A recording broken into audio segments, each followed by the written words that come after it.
Morning students, welcome back to another session of GK. Students, today we will start next chapter, governing ourselves. Now let us start question answer session.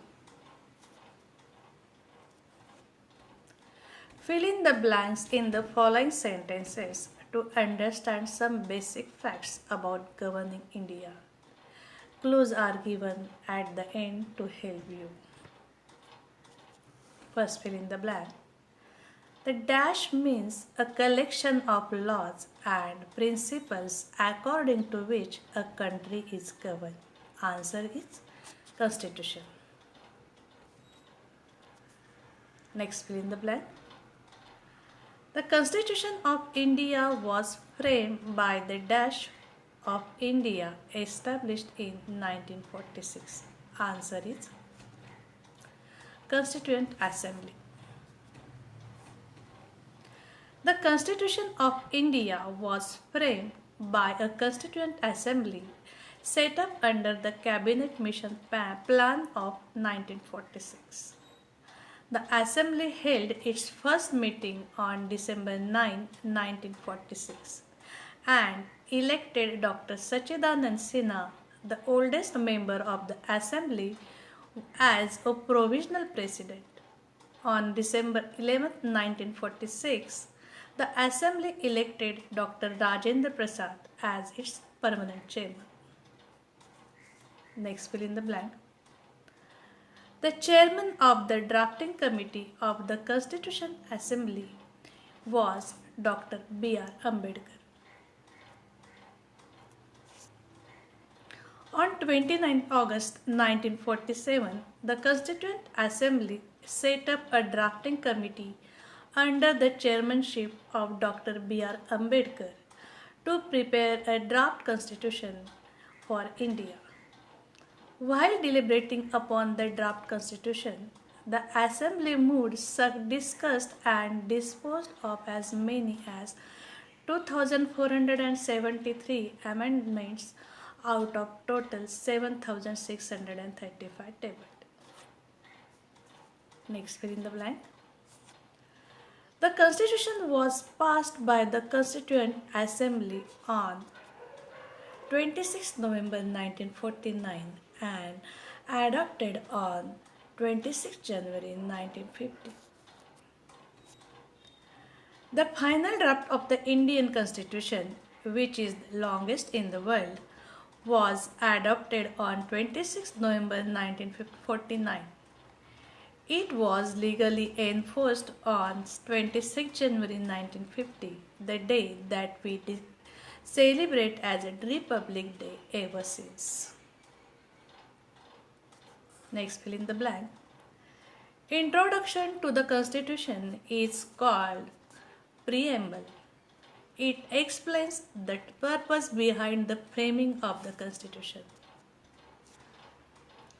The preamble to the Constitution of India is a brief introductory statement that sets our guidelines, which guide the people of the nation and to present the principles of the Constitution and to indicate the source from which the document derives its authority and meaning.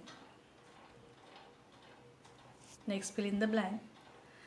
The fact that India is a secular country means that the state considers all religions equal and does not give patronage to any particular religion. India taught the world about the meaning of secularism, which attracted the people all over the world. India is a secular nation with no state religion, and therefore every citizen residing within the territory of India was the right to follow the religion he believes in. Religion is a personal matter and everyone has right to follow one's own religion. Next, fill in the blank. The Constitution guarantees certain rights to all the citizens. These are called fundamental rights. Seven fundamental rights were originally provided by the Constitution: the right to equality, right to freedom, right against exploitation, right to freedom of religion, cultural and educational rights, right to property, and right to constitutional remedies. Next, fill in the blank. The principles in the Constitution which direct the government to the certain things for the welfare of the people are called directive principles. Next, fill in the blank. According to the Constitution, India is democratic from the government run by the representatives elected by the people. Next, fill in the blank. The body of representatives elected by the people are called Parliament. Next, fill in the blank. Only the Parliament can make changes in the Constitution. Any change that the Parliament makes in the Constitution is called amendment.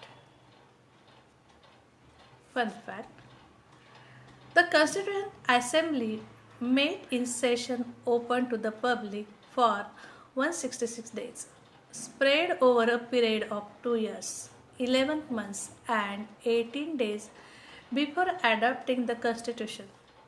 The 308 members of the Assembly signed 2 copies of the document on 24th January 1950.